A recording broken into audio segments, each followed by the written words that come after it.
It's a 190-year-old symbol of academic achievement that many graduates treasure decades after receiving their diplomas. We're talking about class rings, which were first used in 1835 at the U.S. Military Academy in West Point, New York. Now they're worn by high school and college graduates across the country, often with unique designs. An Oregon man who graduated high school in the 90s lost his class ring and thought he'd never see it again. Reporter Amel El Hel shows us how nearly 30 years later, the beloved ring is back in his hands. You could call it a string of coincidences, or maybe even serendipitous. But for Jeremy Kennedy, he is calling it fate. If it's lost and comes back, then it's meant to be. Kennedy lives in Hillsborough now, but he grew up in Santa Cruz, California, and graduated from Soquel High School in 1997. There's me.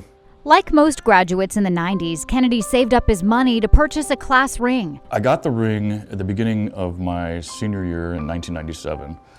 I was going into the Navy, so they gave us all these rings before so we could take our high school senior pictures with our rings. But after that photo was taken, he didn't have it for very much longer. I was wearing it, and I lost it in March of '97 at a beach in Capitola when I went surfing instead of going to school. Leaving for the Navy just a few weeks later, Kennedy thought the ring would end up at the bottom of the ocean, never seeing the light of day again. It was a huge loss. But then I never thought about it again because I figured it was gone forever. But as fate would have it, Kennedy was reunited with the ring nearly 30 years after losing it.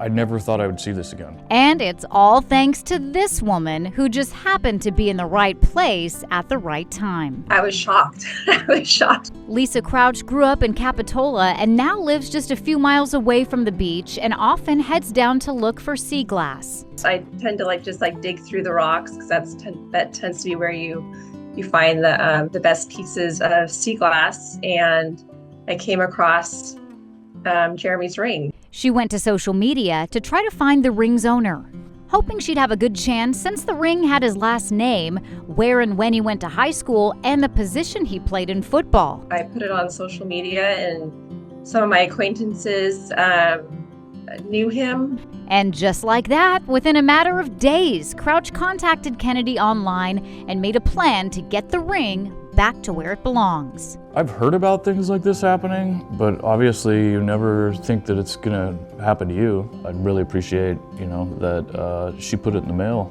and it kind of, gives me hope in humanity again, because people return things, and she didn't have to, and she didn't have to find me, but she did, and I'm really grateful.